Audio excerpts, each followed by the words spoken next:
кровавый подарок именно к 9 августа.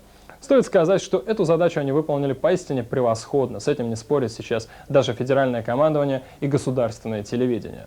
Кстати, о телевидении. Вы заметили, что вот уже 4-й день на экранах не видно довольного Доку Завгаева? Да, и еще о так называемом чеченском лидере. Можно, конечно, ругать Анатолия Чубайса за приватизацию, но, согласитесь, он неплохо поступил в пятницу, послав Завгаева из Москвы, то есть отправив его обратно в Грозный. Конечно, ни о каком мире в Чечне теперь не может идти и речи, а значит, силы войны добились-таки своего. Государственные мужи сейчас сидят в Москве и обмениваются ценными предложениями на тему, как же все-таки выйти из этого кризиса. А в это время кто-то, причем уверен не только в Чечне, с чувством глубокого удовлетворения выпивает за успех очередной операции. Неделю назад в нашей программе было показано интервью, которое обозревателю газеты «Известия» Валерию Якову дал полевой командир Хункар Исрапилов.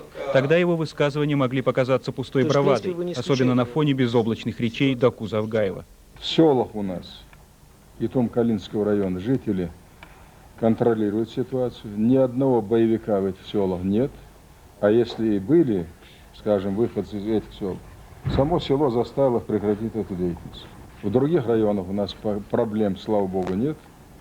Оставались только вот эти 2-3 района, и там мы сейчас обстановку вот таким образом разряжаем. Это смешно.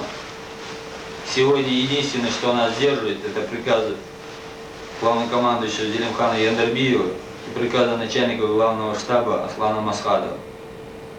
Стоит только поступить как приказ, как мы тут же возьмем любые эти города, которые сегодня находятся на нашей территории. К сожалению, прогноз Исрапилова полностью оправдался.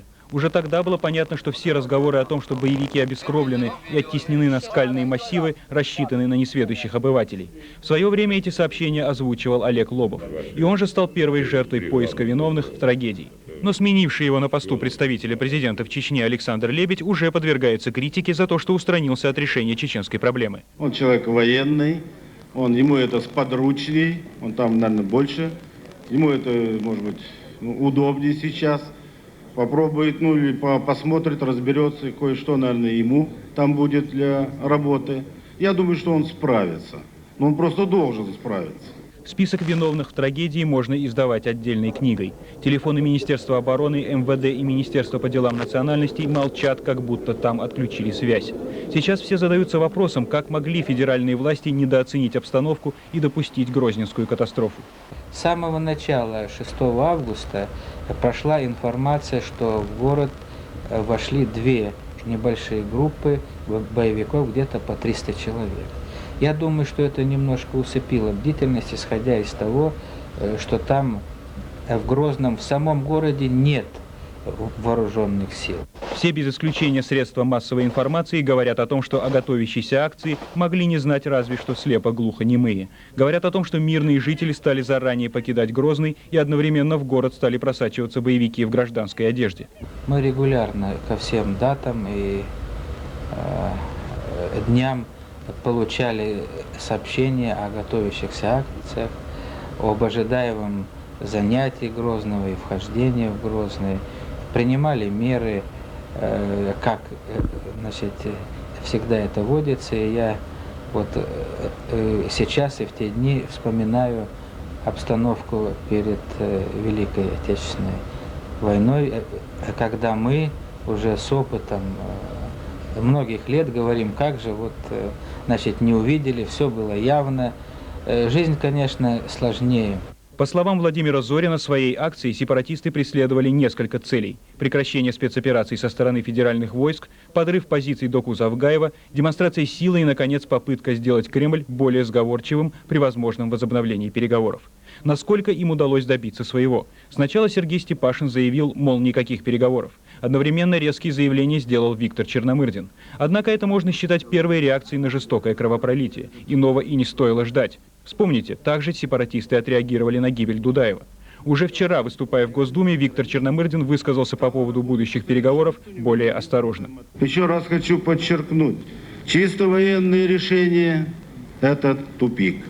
Ни при каких обстоятельствах нельзя допускать эскалации боевых действий в Чечне по афганским вариантам. Мы готовы встретиться с кем угодно, но после того, когда будут прекращены боевые действия, после того, когда будут войска отведены на те же исходные позиции к 10 июня, разблокированы населенные пункты и освобождены заложники, которые арестованы после 10 июня. Очевидно, что лидеры сепаратистов пытаются дотянуть противостояние до конца парламентской сессии и до заседания Госкомиссии по урегулированию конфликта в Чечне. Расчет строится на то, что общественное мнение и депутаты заставят Кремль смягчить позицию.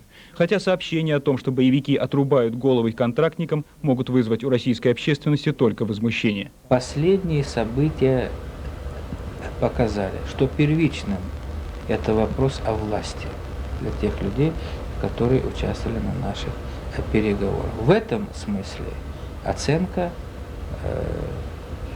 изменится. Изменится и тактика. Скорее всего, это означает, что если переговоры возобновятся и вопрос о власти все же будет рассматриваться, то Докуз-Авгаев и его правительство могут быть списаны со счета. Уже сейчас не только средства массовой информации, но и высокие правительственные чины демонстрируют раздражение в адрес Завгаева и обвиняют его в срыве переговорного процесса. Тогда получится, что сепаратисты достигли всех поставленных целей. В любом случае, многое станет ясно после заседания Госкомиссии, которое состоится менее чем через 2 часа. Однозначно, поражение федералов в Грозном в самое ближайшее время отразится не только на развитии ситуации в Чечне, но и на продолжающейся в Кремле борьбе за влияние на президента, то есть на борьбе за власть. Пока, судя по тому, как молчит Борис Ельцин и как вместо него дает приказы Виктор Черномырдин, премьеру в этом плане удается гораздо больше, нежели, скажем, Александру Лебедю. События в Грозном, однако, вслед за кризисом в Приморье явились мощным ударом по авторитету всей нынешней власти, в том числе и по авторитету премьера. Именно поэтому Виктор Степанович в пятницу вечером так жестко требовал от Куликова и Родионова немедленно спасти положение в Чечне. Вчера, как известно, в Государственной Думе состоялось заседание по кандидатуре премьера. Прогнозы накануне делались самые разные. Коммунисты прямо заявляли, что Черномырдин со своими нынешними позициями их не устраивает.